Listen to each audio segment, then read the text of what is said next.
Oh yeah, there it is. Okay, recording.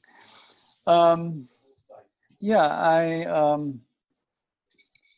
I think it's kind of probably related to what I was just saying in my check-in about um, feeling like this is an amazing calm before the storm, maybe, and that there's a lot of intensive transitions and transformations and um, um, collapses and emergences as well as emergencies. Is that not the same word, is it? No. Um, Coming our way. Um, so it's a good time to step back and kind of think about things. And one of the things I've been thinking about, and this is partly due to the fact that in the present course, we're about to do the module on the mythical structure of consciousness. But I've been having a lot of thoughts about creation stories. And, most cultures have their creation story.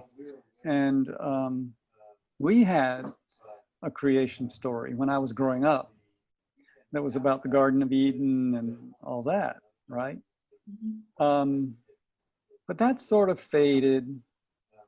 And at some point, probably 20, 30 years ago, I realized that it had been replaced with this creation story about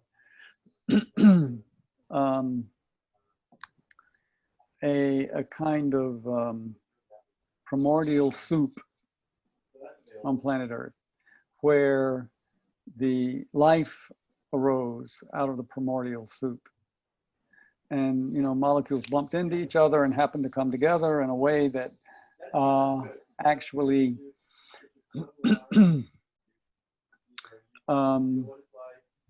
eventually produced one cell organisms. And then from that, more. And that's kind of what I think most people assume is probably true. Not that they would fight you about it, but it's like, well, yeah, it all started in the primordial soup. And then as I've been reading more about microbes and the ubiquity of microbes, and especially in the atmosphere, and the extent to which microbes are moving around in the atmosphere. And apparently scientists have identified highways through which bacteria and viruses move across the planet. And this is apparently a reason why in a pandemic people can get sick in the other side of the planet almost at the same time. But then that led me into more explorations of the microbes up there. And I discovered the work of Sir Fred Hoyle, who was a scientist who's no longer living, but he and his young protege, who is actually Dr. Chandra Wickramasinghe, who's Sri Lankan, took that a lot further, and they developed what is called the theory of panspermia, which sounds kind of a little bit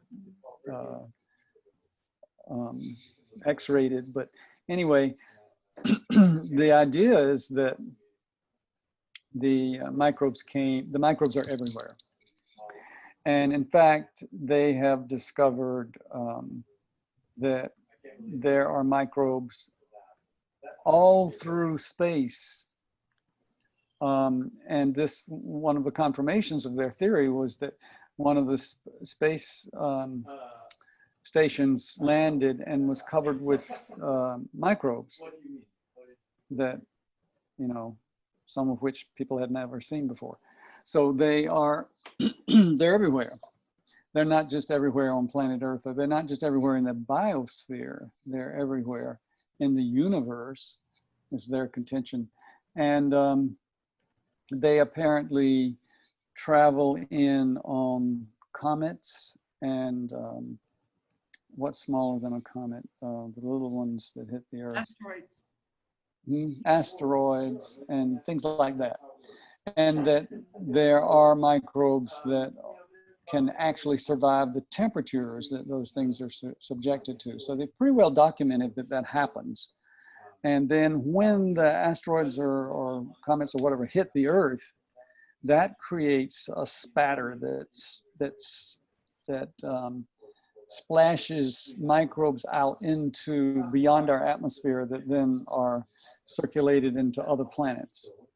So this body of work, which is pretty well accepted by the scientists who are aware of it, that the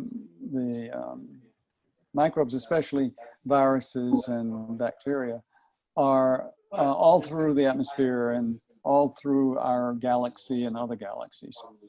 And so there are also, one of the things I picked up, factoids, as somebody was called, is that there are estimated to be over 100 planets. No, I'm sorry.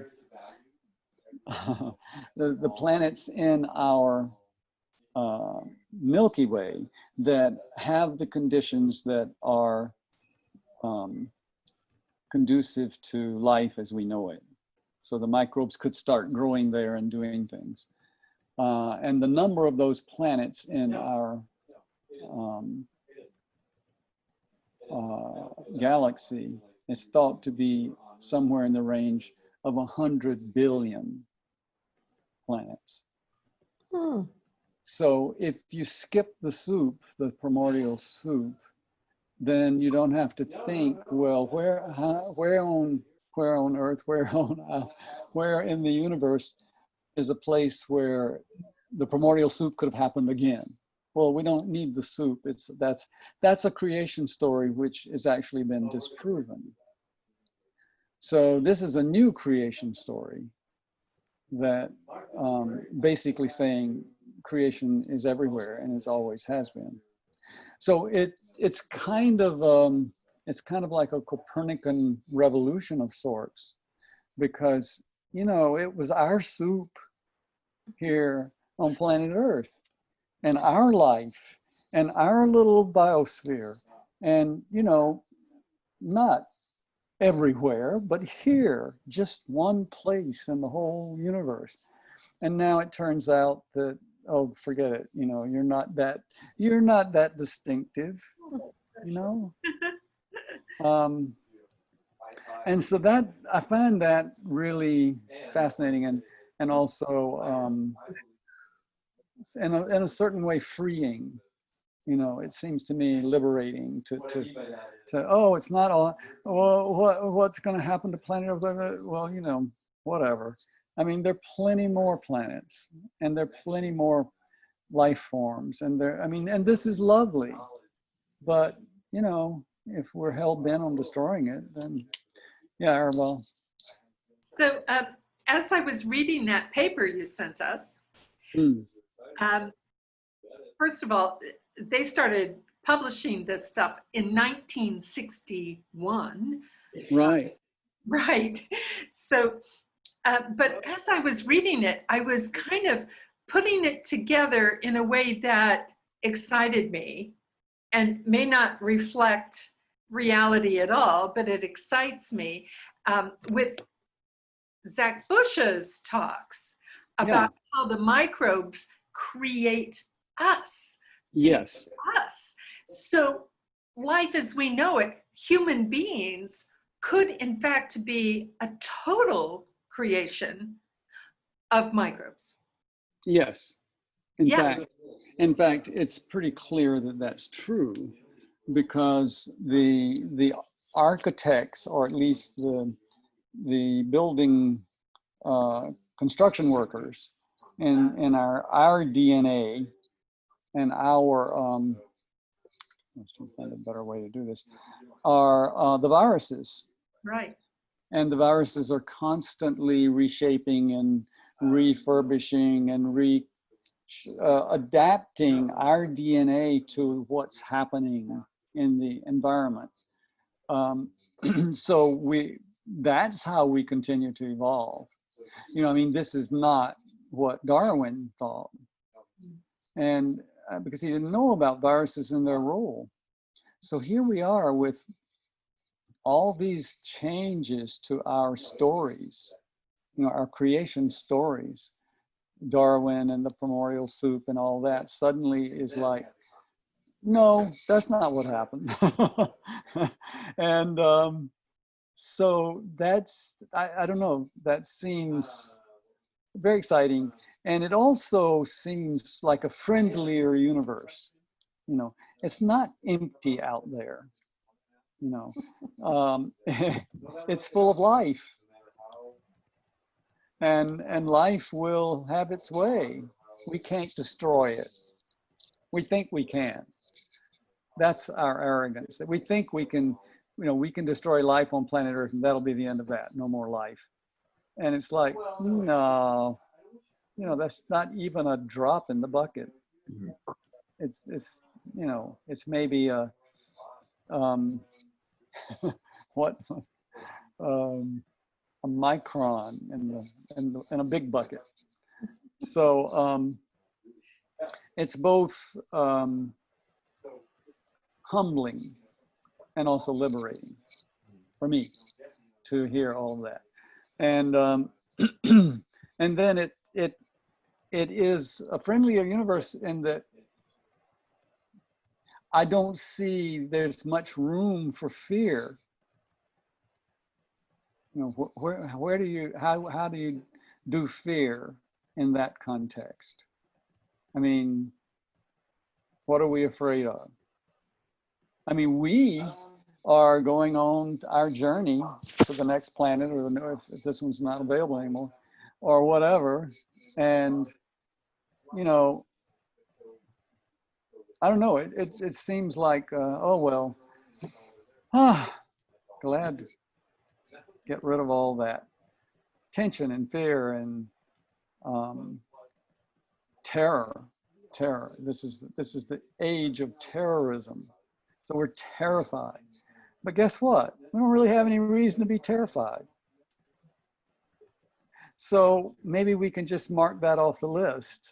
Terror, X, off. We're not doing that anymore. That turned out to be a dead end. We're just gonna, we don't need it. It doesn't really fit anymore. That's, at least that's the way I feel. And also, I don't know what I sent to whom, I apologize, but I did get a written version of Zach Bush's, one of his talks on COVID. Did anybody see that? No. No. No. Well, I can send it to you. Yeah.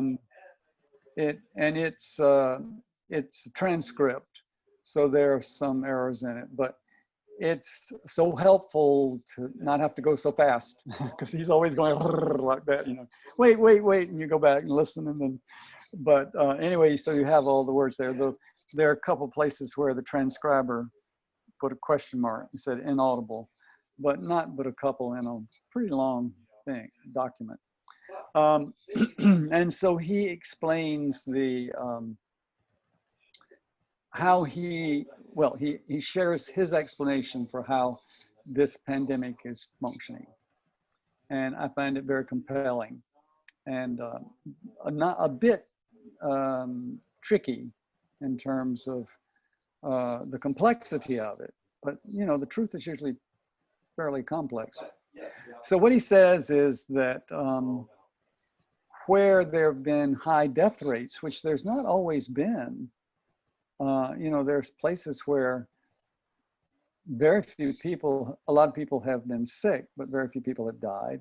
And we don't know really how often the death is due to other health problems that they have, or even whether it's just the seasonal flu that people die from every year. And in fact, according to Bush, there are if you counted it all as seasonal flu, we would have had a milder seasonal flu than we have had in many years, because there are usually more deaths that are like that with respiratory problems, especially in people who are older or sick or whatever. So, but it's clearly been a difference in different locations. And that's why, you know, in New York has been just horrendous.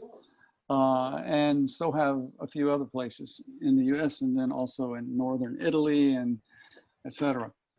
So one of the things that's common to those areas where it's been horrendous is the level of air pollution, which is very severe in New York City and very severe in northern Italy and so forth. And one of the major pollutants, or most toxic pollutants, you might say, is cyanide. So cyanide is highly lethal. And so, if you bear with me, this is a little complicated, but there's also a certain level, size of particulate matter that is problematic. And I think it's 1.5 microns, which is very, very tiny.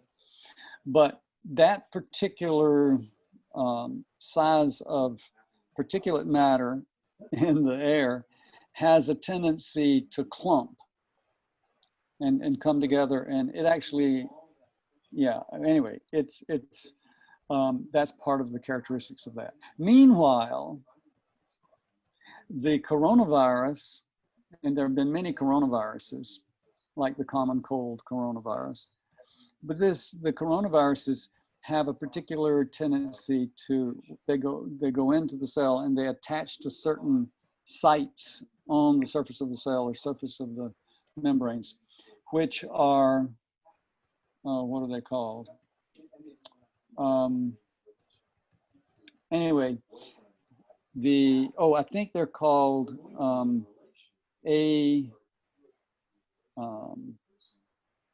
just give me a second here. ACE2 sites.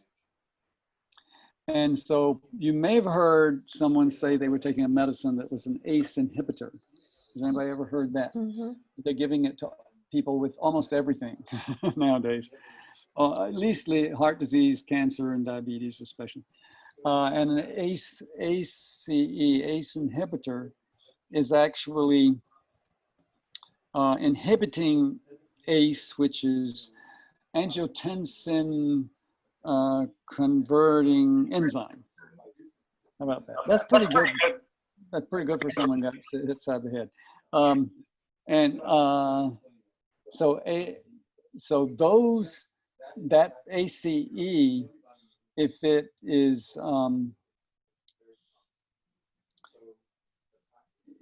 inhibited, then it decreases the inflammatory possibilities in the body. So that's why it takes the edge off of things like heart disease and cancer and diabetes.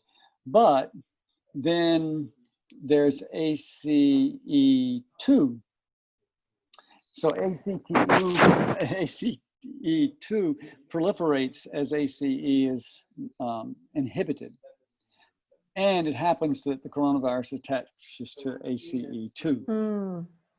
So there are more places with people taking all these ACE inhibitors, there's more places for the coronavirus to attach. So the coronaviruses, which are floating around, and these particular ones, and they tend to clump up in the air, in the atmosphere, in their travels across the highways. They clump up with these, when they come down to a city with this 1.5 micron particulate matter. And that becomes a kind of piece of something that you inhale, and then the virus goes to the receptor site and attaches with the clump of particulate matter, which is very, very tiny. And if it's around in the air, it carries along with it cyanide. So you get this thing coming into the cell with all these receptors waiting for it to welcome it. And it's like, oh, you arrived. And inside of it, like a Trojan horse, is cyanide. And cyanide is a very, very lethal mitochondrial poison. So that's where you can't, it poisons the mitochondrion, and then you can't, even if there's oxygen there, you can't use the oxygen. So you feel like you need more oxygen. So people are gasping for breath. They can't breathe. They can breathe, but the mitochondria can't use the oxygen, and therefore it doesn't do you any good. And then the result of that and the mitochondrial destruction and so forth, you get this inflammation in the lining of the lungs, and that's how people die. But if you don't have the particulate matter and you don't have the cyanide, then the virus coming in is going to come in and attach to those sites, but it isn't going to do much. And that's why most cases are very mild, and in most parts of the country it's very mild. But in these sites of intense pollution, it's not mild. Well, at least it's, and then of course you have to figure into that also the health of the people involved and how susceptible they are to collapse for other reasons. Yeah, Arbel. So I heard Zach Bush talking about this, and honestly, I couldn't tell if he was finally going around the bend or if he was making good sense. But he said that the cases of coronavirus, when they come into the hospital, they're actually not anoxic, that they look like cyanide poisoning, and that when we put them on, we intubate them and put them on ventilators, we're actually driving the virus with more force into the tissues. And that's when people get into respiratory distress. But he said they come in, they don't look like they're in respiratory distress. Yeah, well, yeah, my daughter calls it happy hypoxia. Yeah. happy hypoxia. They're like, yeah, I'm fine. And then you check their oxygen levels and they're like 40 when they shouldn't be below, 93 or something. Right. And so that's like, what's going on? But I don't know. Anyway, what he says accounts for most of the facts that I've heard, and it makes a lot of sense. And what the implications of it are, that the virus itself is virtually innocuous. It really doesn't have the capacity to do much. Maybe a cold or maybe a flu-like syndrome that's mild, but certainly not a lethal virus in any sense of the word. But these other events that make it possible for it to be, you're on the ACE inhibitors and you're breathing really, really polluted air, and then the coronavirus ushers all that into the receptor sites, and wham, you're not for a loop. And he says, cyanide levels are high in pretty much all the cities that have had severe epidemics of COVID, what they're calling COVID. Yeah. And the schools are opening in New York. Yeah. And maybe that's okay. Yeah, I mean, maybe that if he's right about how it works, that might not make much difference. And he says, well, the You mean reason, because the kids aren't on ACE inhibitors or what? well, they're not on ACE inhibitors, and you know, they, I mean, I don't know. I guess in certain districts they're breathing the bad air, but they're doing that anyway. And will the if you're not on ACE inhibitors, how frequently does all that get into your body? And I don't know. But anyway, it's like every time I say anything now, I stop and say, well, wait a minute. Maybe that's not true. Maybe we have to think about it a different way. And, you know, he says, and I think it makes sense to me now, is that wearing a mask is really what it can do. All it can really do is prevent transferring the virus from one person to another. And that is not the main problem, but it can't stop it coming into a country, because if it's coming from the air, from air currents that go all over the planet, then that mask is not going to do that. So how virulent is the virus itself and alone? And he also says that how he interprets the fact that the cases have diminished is that all the traffic and all the things we do that generates the heavy pollution diminished, and therefore there's not as much toxicity in the air for people to breathe in and poison the mitochondria. So that makes sense too. But when everything cranks back up and we're churning out the same amount of cyanide and particulate matter, then we could have another dip or another recrudescence of the illness or whatever. So, yeah, I mean, I think that the major, really the major message in all of this is that we have to stop trying to kill microbes.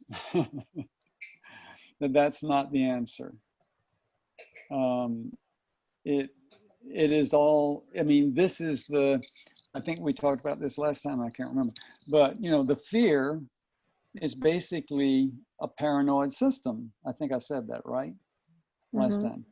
Yes. And that paranoia is leading us to basically destroy life, our own lives and life on the planet, and even the access that we need to microbes to and you know, not, you know, he makes a distinction between microbes and viruses, because viruses are not microbes, because they're not alive.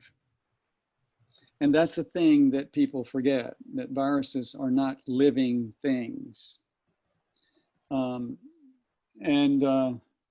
remember when, I don't know whether I mentioned this to you before, this group, but anyway, when I was back in New York in the 1980s, early 80s, and we had the whole virus thing with HIV,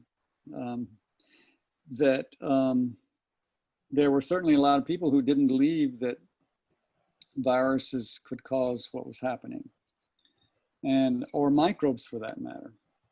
So there at the, I forget what that big place is, and it's somewhere in the East Village.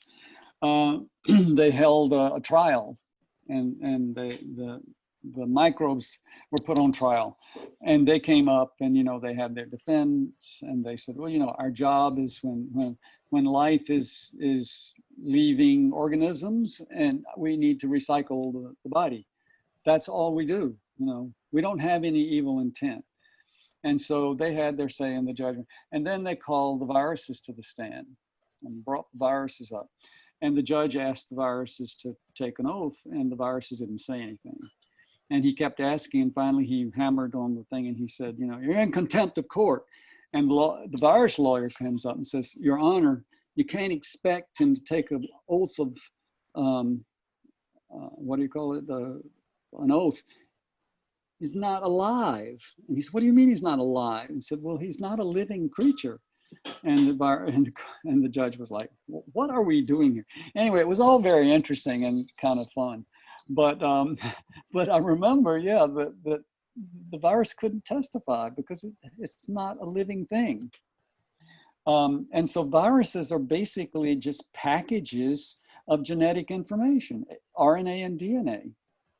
And they're devised to shift around and attach here and attach there and redo this and redo that. But they don't have a plan, and they cannot possibly have the desire to kill people.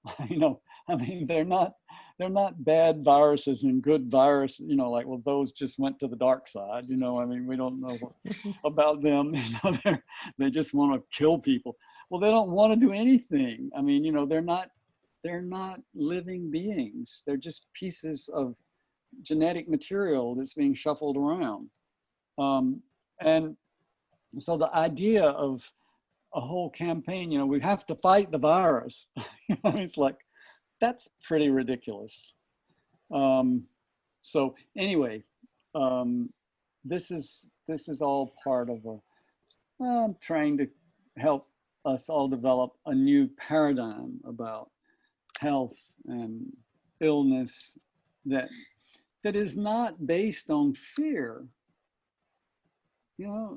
because this is the foundation of modern medicine is fear, and so people agree to things like surgical procedures and drugs that are clearly toxic because of fear.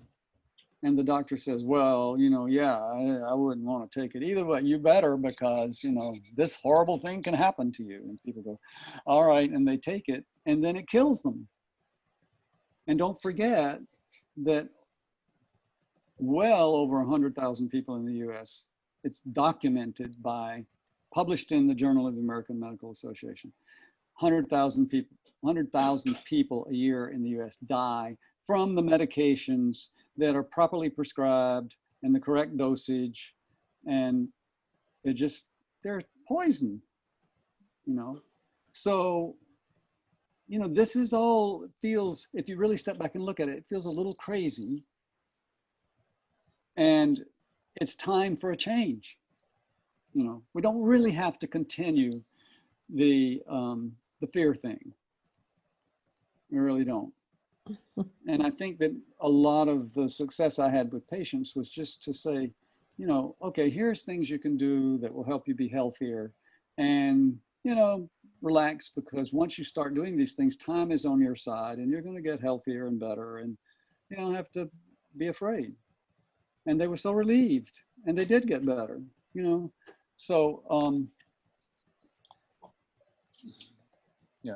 So anyway, that's my contribution. Does anybody have questions or thoughts or reactions or sharing or anything? Wow. I hear when you say that we live in times that's really a lot about fear, because I know the clients that I've been seeing and the people surrounding me right now, it's all about fear. And the longer this is going, the more the fear is ingrained in them, and it's become more and more complicated and more deadly, as a matter of fact. And as an empath, I constantly need to fight and put my defenses up so that fear doesn't come at me. And I hear you saying, you know, we're only at the beginning of this. It'll get much worse later on. And I'm going, how the fuck am I going to live through this? No. And it's not my stuff, but it's all that fear that's around us. Right, right. Yeah, fear breeds fear. I mean, you know, it's like, it's a serious thing.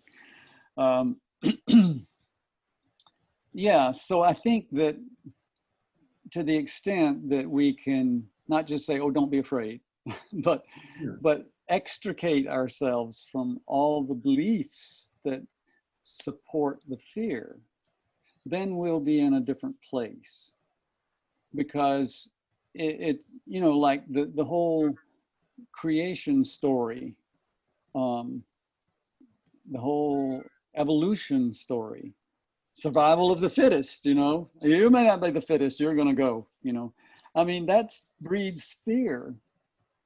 And, you know, we had to go through a lot of this in permaculture training, because we approach, well, you know, the plants are out there competing with each other and we have to kill those. Well, actually, to some extent they are, but mostly they're collaborating. They support each other. They send things through their roots to help the plants that don't have enough. You know, life is collaborative. Life is full of generosity and love and help. It's not dog kill dog. Yeah. But that's the story that we have been brought up with. And that's the story that leads to us having all these fear fantasies about, you know, pandemics, and they're sweeping the earth and it's going to kill us all. And we have to get out there and kill the virus with machine guns, you know, kill all the life, because life, after all, is dangerous. You know, all these living things are dangerous. You know, the bears are dangerous and the snakes are dangerous, and we just kill them all. We'll be okay, right? And all those germs, you know, they're on you. We got to kill them, and we have to disinfect everything. Then we will be in a sterile world and we'll die. So, you know, I mean, it would be comical if it weren't so tragic. It is kind of tragic. So we, you know, those of us who are sort of awake, you know, we should try to disentangle ourselves from that web of fear and all the stories that go with it and that support it, and all the, you know, I mean, okay, Garden of Eden. So, you know, there was the evil serpent that was trying to trick us into, you know, so we have to really we should be afraid of snakes, because not only could they bite us, but, you know, they started the whole thing, you know, I mean, it's like evil, evil, evil. I mean, it's just endless when you start looking at it. In fact, we're going to read a section, yeah, I think we're going to read a section in this book called The Realm of the Ring Lords. I don't know whether any of you have seen that book, but it's about the whole mythology that the Lord of the Rings is based on, and how different it was from what most of the stories are in the different cultures that come out of Europe. So it has a whole section on Satan and on the story of that, and how when that got started, and how it got propagated, and how it morphed into what it is now. You know, the devil, there's that evil force out there that it's really after all of us. And if you don't have our protection, the priests and the whatever, or the cops or the military, then you're done for. You know, we will protect you. And yes, we may have to take your freedoms away, but you'll be safe. But it's for your own good, so you'll be safe. Yeah, Arwell. So, gosh, I have so many threads going on. I'm going to try to be succinct, but I might come out jumbly. First of all, I've been in touch with Padma Ji, Raju, and her message to me was, don't be afraid. And I said, Good for her. oh, I'm not afraid. Don't worry, I'm not afraid. I just thought that was congruent. Yeah. And an interesting thought about fear. You said we're all afraid, and the fear is of annihilation, right? And specifically personal annihilation. Right. But I think there's another fear, an underlying fear of isolation, of being cut off from our community. And part of this us and them that I see going on in so many circles is from that fear of being estranged from your tribe, right? I'm interested that one of the recommendations that everyone can do is to stay home. Yeah. To And distant, and keep your distance from everyone. your distance. So in fact, I think that while staying home may be effective against the spread of the virus person to person, I think it's actually increasing that fear of isolation, which I think is so basic, so root chakra everywhere. I mean, the Sufis used to say toward the one, because, you know, the whole thing was longing to be in union with God. Right. Well, you might say that aspect of fear is so powerful because it lives in the magic structure of consciousness. Yeah. Oh, good. Tell me. Yes, because the tribal fear, if you remember the whole thing that anthropologists talk about, the harangue. I don't know whether you remember that, No. but that the anthropologists studied this. When you have violated some taboo in a really early tribal kind of setting, what happens is someone in the tribe stands up and delivers what's called the harangue, and it just denounces you and tells you how horrible you are and essentially you're being cut off from the tribe. You're being told you are no longer part of us. And usually within 24 or 48 hours, that person would die. So that's the intensity of that connection in that deeper structure of consciousness. That, you know, survival is connection with the group, connection with nature. And if you're cut off from it, then you cease to exist. And so that's why it's such primal fear. Yeah, it's a very primal kind of fear. Well, I'm listening to an educational series right now from commune.com. The speaker is Charles Eisenberg. Oh yeah.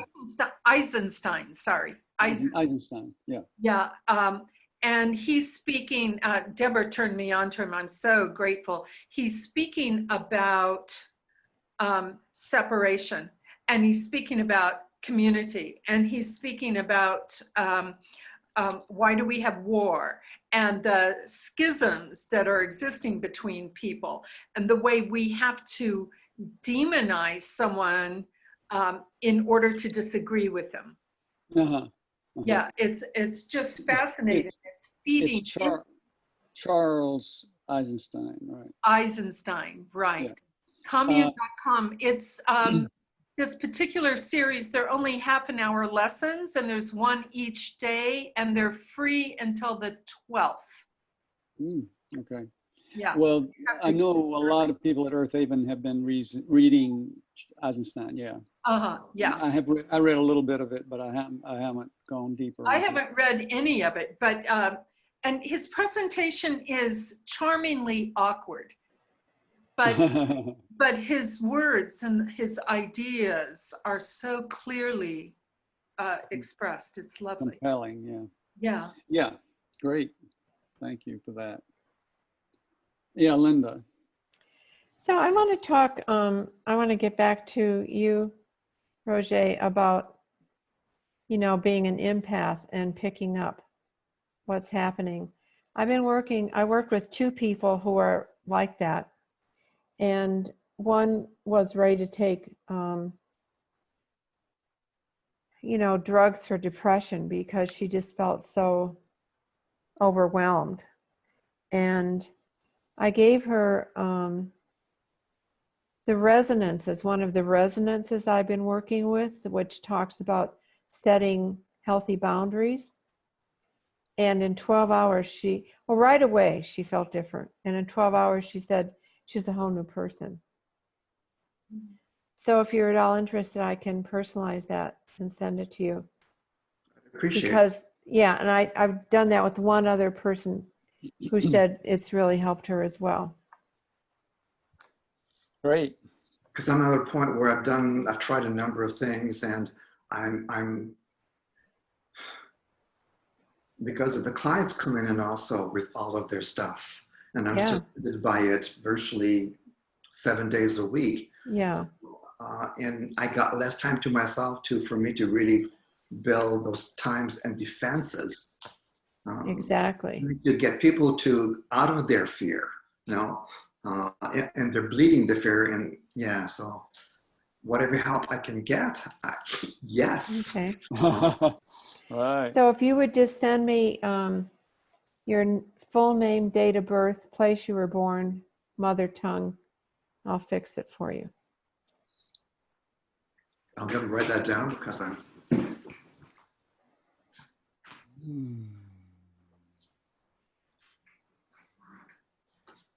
Linda, I have a student I think would benefit from this. May I speak with him and ask him to Sure. contact you? Yeah. I'm not charging for these at this point, so. I was going to ask you that next. Thank you. I knew that, I knew that. So full name, city I was born in, native language, what else? Language your mother spoke when you were in the womb. Okay. Mother tongue.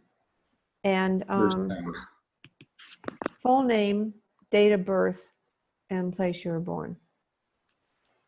Okay. Done.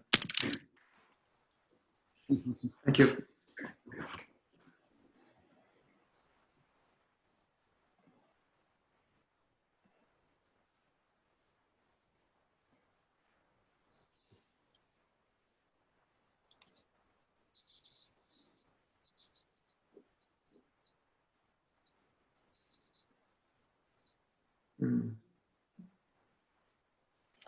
Well, my reaction to all this is it makes sense to me. I mean, you know, you're giving it to us in spoonfuls here. Yeah. Here's another spoon, here's another spoon, here's another spoon, here's a Right. spoon. Oh, watch the airplane. Oh, there you go. And it's all building on one thing after another. And so far, so good. You know, I was telling someone the other day that, you know, since I've known you for 30 years, there's been a lot of things you've told me that wasn't in the mainstream, you know. Sure. In fact, was, you know, not a little out, but way out, you know, and it's taken maybe 10, 20 years for it to get in. But I've learned over these years to pay more attention, because in the beginning I go, oh my gosh, this guy's, you know, really out there. I like him, and some things he says make sense, but not that. So I've learned to be more open.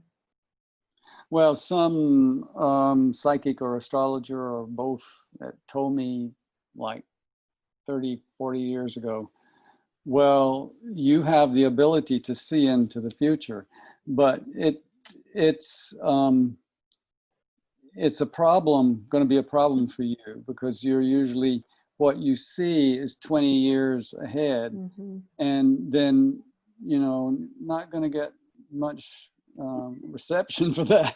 And so, you know, this is not a total blessing by any means. But so I kind of got used to that idea that, okay, I just say it, you know, like, oh, whatever. I mean, what can I do?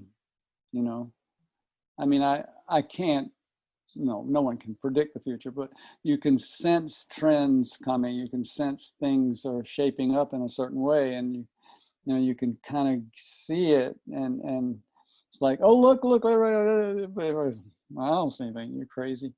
So you just kind of do what you can. Tell whoever's willing to listen. Here we are. Yeah, right. I'm glad that there are a few people who are willing to listen, because I think that this is important. I mean, I really feel like it's ironic to me. I mean, you know, 3 of us here have medical training, and certainly Roger's had his enough time in the medical world, and also as a healer. But it's ironic to me in a way that one of the real fronts for transformation, active front, is medicine.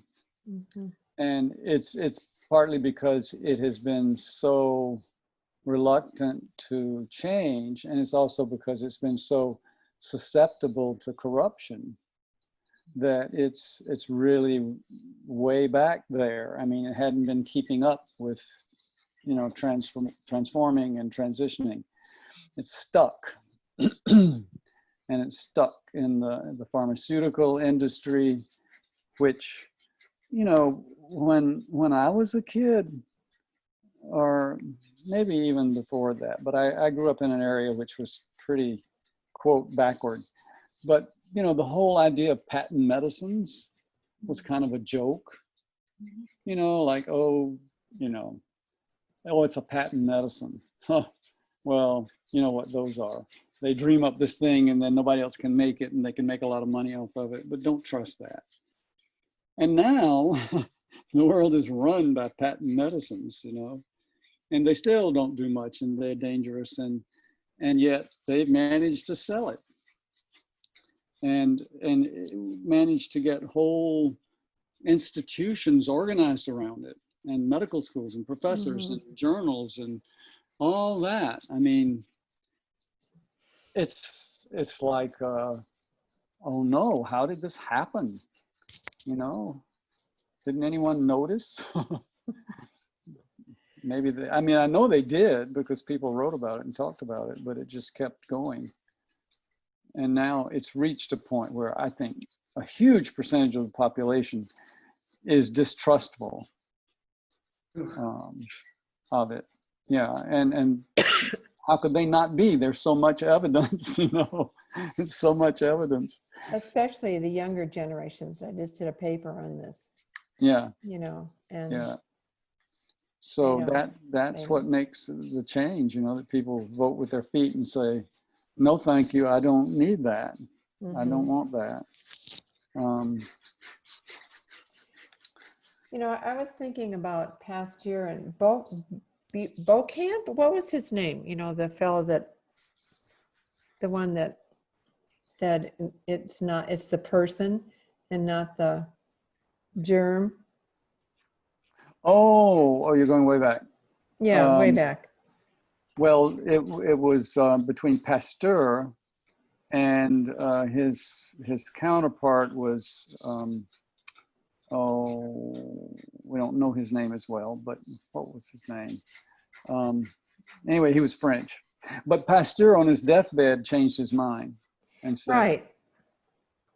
Yeah. Yeah, and I was thinking about that, you know, it's taken all this time. Yeah, yeah. Well, I think germ theory was reinforced by our fear of other. Right. right? Mhm. Yeah, yeah. Yeah, I mean, a lot reinforced it. I was also thinking about Sheldrake.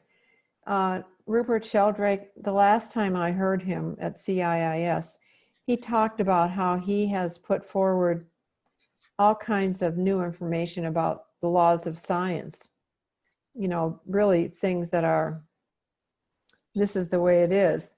And boy, he has received so much. There's a group of people, there's like 50 people that are trying to keep the old order, and these are IT people, and they're going through like Wikipedia, they're doing all kinds of stuff to discredit him and other people that are speaking out.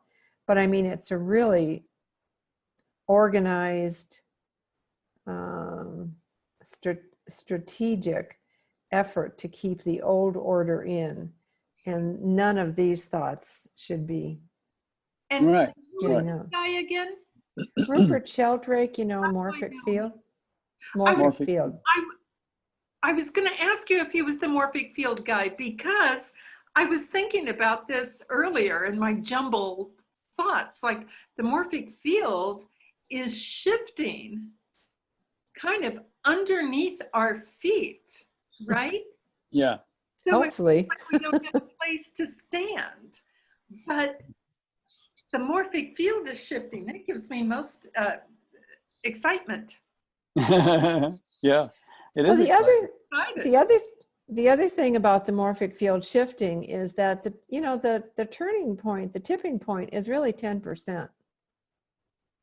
Mm. I mean, there's been all kinds of studies, even it's even been done mathematically and proven that the tipping point is 10%. So it isn't like we have to get 51% of the people to believe things.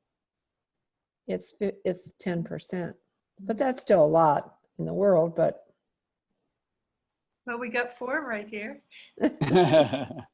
Well, I'm just gonna throw in one little tidbit here that's kind of not terribly related, but I just want to share with you all. And that's the how do I put it? Well, it's kind of an example of what we're talking about, maintaining the old. And that is an example of that is the whole attitude toward dietary oils and fats, fats and oils. And the powers that be, the NIH and the Heart Association and all these people are still talking about polyunsaturated oils being the answer. And that's still official policy. And yet the research that has been done in the last 10 years or so should have put that to rest, because it's been clearly demonstrated that polyunsaturated oils, vegetable oils, polyunsaturated vegetable oils are toxins. They are toxic at the mitochondrial level as well. And they are highly correlated. The use of them is highly correlated with obesity particularly. And the biochemistry of that has been proposed and sounds quite credible. And it does have to do with mitochondrial destruction, because they are free radical propagators. And, you know, we knew that. And it's interesting to me because back when I was writing Diet and Nutrition, which was 1976, I think, somewhere along there, I was, some of you may have heard me say this, but anyway, I was looking at oils and writing about, you know, dietary fats and oils. And there was quite a kind of controversy going on. And, you know, people were saying, oh yes, you know, for the heart, protect the heart, you have to eat vegetable oils, not saturated fats, because they call cholesterol. And people were questioning that. And so I had to go to the library because, you know, we didn't have an internet, and I had to go to the library and look through all these piles of journals and all these, the old index by what did they call it? I can't even remember anymore. But, you know, you had to go through all these pages and find a title that would suggest the right topic. And then you had to see if they had it. And if they didn't, they order it. And I mean, it was very meticulous work. But what I found was when I started looking at research on oils was there were two schools of research. One was in the medical profession, which was soundly behind the vegetable oil thing. And the other was the Oil Chemists Association. And they had their own conversation going on, and the two didn't communicate. So the oil chemistry people said, well, you know, these things cause oxidative damage. And we believe that that must happen in the body as well.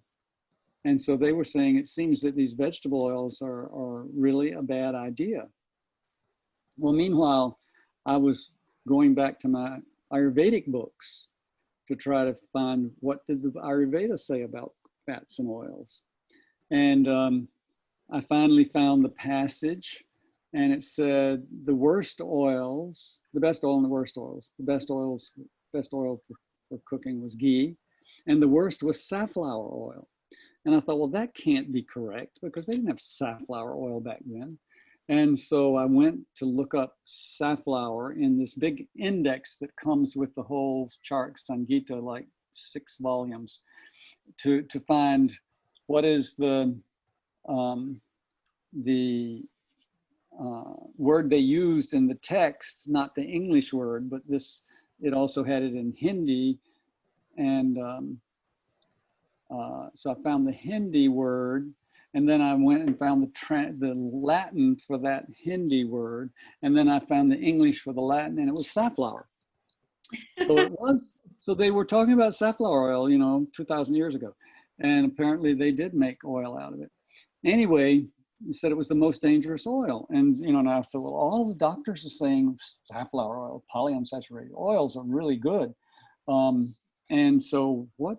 And then I found the oil chemist who agreed with Charak Samhita, you know. And so I thought, okay, I have to take a stand here because I'm writing this book. And it really looks to me like the logic is on the side of those who say that polyunsaturated oils are dangerous. So I wrote that, and that's what I put in the book. And then it was you know, and I was giving talks in different medical schools, and I gave a talk. It would be the student holistic medicine interest group that would invite me, not the medical school faculty. But I would come and talk. And so I talked at the University of Minnesota in Minneapolis, and I mentioned this.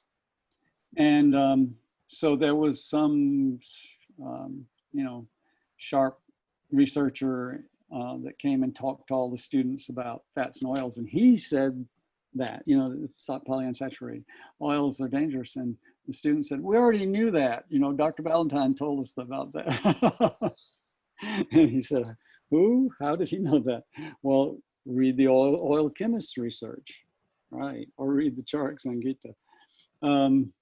But anyway, it's still being, and that was that event at the University of Minnesota was 45 years ago, because I wasn't married then yet, and Rebecca's 40s. So anyway, it was a long time ago. And there's still, that's the official stance of the Heart Association and the, you know, NIH and so forth, that vegetable oils are good for the heart. And the data does not support that at all, and hasn't for decades. So, you know, why would you trust them? You know, don't trust what they say. It's very good policy. Yeah. but then that's my long upbringing. My grandmother, who lived to be 100, when she was, you've heard me say this, I guess, when she was 50 years old, she went to her family doctor back in, what was that? That was back in the early 1900s. And she said, so what can I do as I get older to stay healthy? And her name was Maggie. And she said, Miss Mag, just stay away from doctors. So for the rest of her 50 years of living, she avoided doctors like the plague. And she did very well. And my mother, her daughter, my mother, did the same thing. She lived to be 101. And I have shared that. I mean, I was brought up with that. So I feel like that was my good fortune to have that training early in life.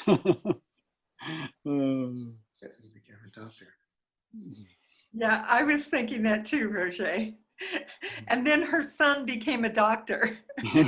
Right, right. Go figure. Well, somebody had to do it. Yeah.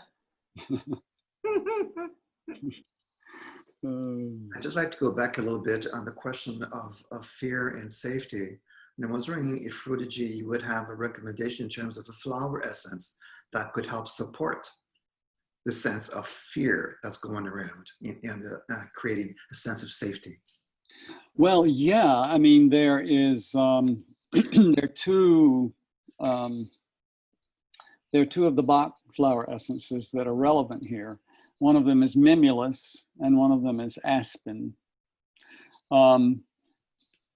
I think that mimulus is more appropriate because mimulus is when you have a fear of certain thing.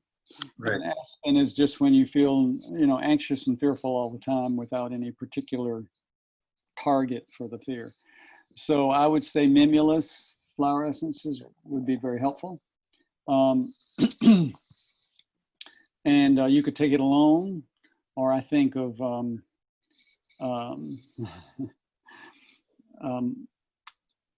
what is it? Mountain Pride. Mountain Pride. Yeah, with it, because it's for standing up what you know is standing up for what you know is true and right, and people really need to do that now. Yeah, that's a good idea. I mean, flower essences are so simple and so inexpensive and so helpful. It's a shame not to use them. I still work a lot with them, and most of my clients, I do prescribe some combination of. Yeah. Yeah. It's a great gift. Those are a great gift to have. I do that too, and what kind of surprises me is that people forget about them. I mean, I say, well, so have you taken, rescue remedy, or have you taken blank? They go, oh my gosh, I forgot about that. Yeah. I wonder do you have any comments about that, or why does that happen? They don't forget to take their antibiotics. Well, right. So if you said these are $100 a bottle, and they are so powerful, so only take 3 drops or it could just blow you away, but they will really help you. And then they would take 3 drops and be sure to take them and not lose them because they paid $100 for them.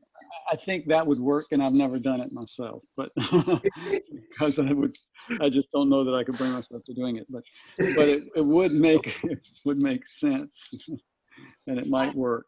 I've actually suggested that students who are taking a specific remedy to put 3 drops in their water bottle. Yeah. So that they're sipping it all day long, because I think it's the frequency more important than once a day taking a full dropper full. So right. I say put 3 drops in your water bottle, and every time you fill it up, put 3 drops in. Yeah. Is that true? Is the frequency that much better? Yeah, the frequency is more important than the amount. So you could take, if you took 2 drops it's once a day. That would be the same as if you took 10 drops once a day. Same effect. But if you take 2 drops every 3 hours, it's much more powerful than if you took all of that at once, or even all of that twice, or a large amount. So, because it's information. It's not molecules bumping things around. It's information, and you want to keep repeating the information to get it through. That's really helpful. Yeah, good. That's helpful as I think about using these source resonances. Mm. Yeah. Yeah, it's information. Yeah, it's information. So the way the source resonances work is they help with the lesson of it, you know, whatever it is. So if I think about changing old patterns to new patterns, that kind of repetition really makes sense. Yeah, and flower essences do that too. They help with the lesson, you know. Mm-hmm. So these are miracle things that we have, and homeopathic remedies, and they're still trying to discredit homeopathy. You know. Big push right now. Big push right now. Yeah, yeah. This is the drug companies. You know, they're feeling the pinch. You know that nobody's wanting their stuff. Well, we got to eliminate the competition. That's the first impulse. Yeah. You know, way back when I was in cardiovascular medicine, I had access to some of the most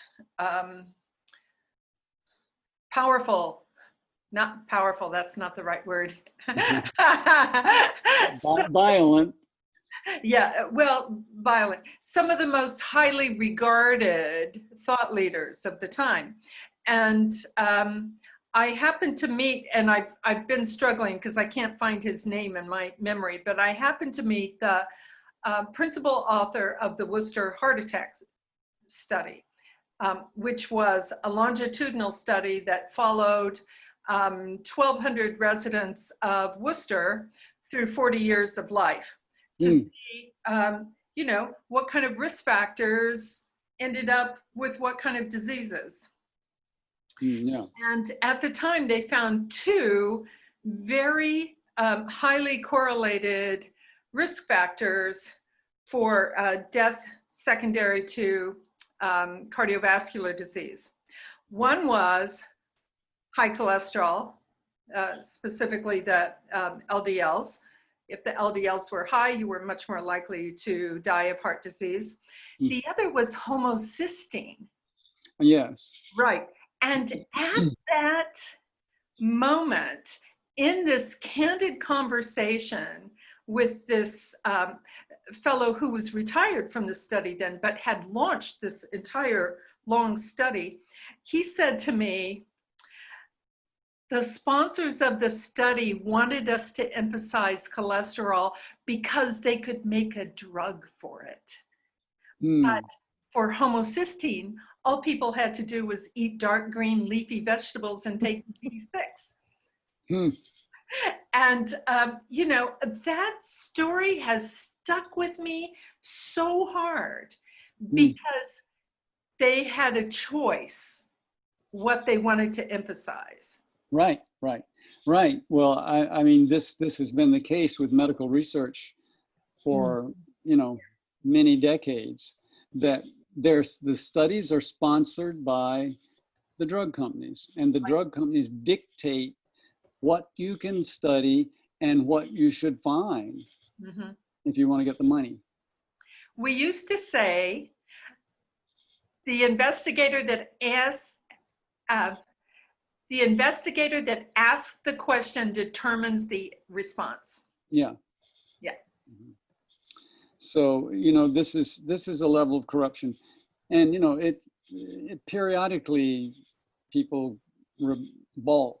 You know, like once, what was it, 20 years ago, that the the editor of the the editor of the New England Journal of Medicine, which is probably the most prestigious journal of medicine in the United States. It was a woman. She said, "I can't do this anymore. This is all corrupt. I quit." And it was a bit of a flurry, and then everybody forgot about it. And they kept doing what they'd been doing.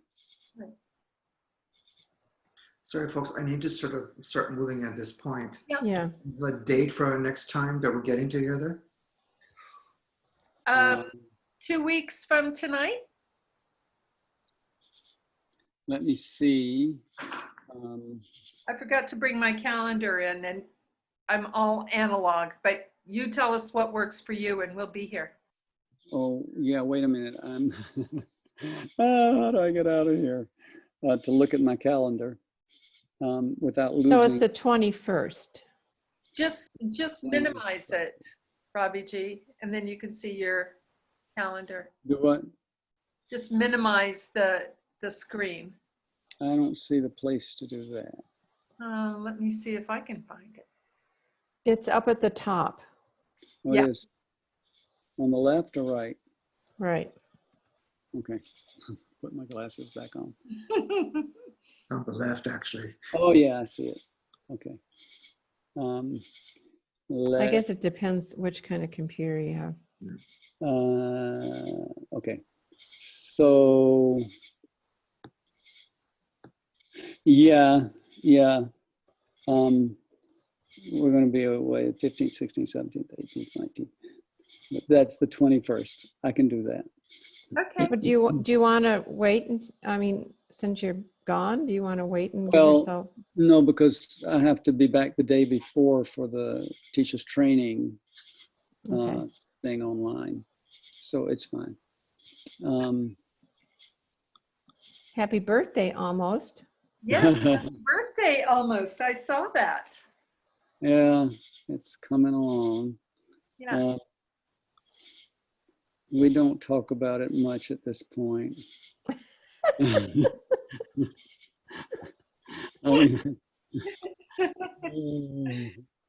You want a Yes. song? How about a quick little song? No, I don't think that's Happy necessary. birthday to you. There, I did it. Oh, that was pretty painless. Yeah. And many more. Right. Oh, man. Okay, so Yeah. we meet again on the 21st. Good. All right. Great. All right. Really valuable, Ravi Ji. Thank you. Yes, very helpful. Great to hang out. Hugs, hugs, hugs. Okay. Bye. Bye. Good night.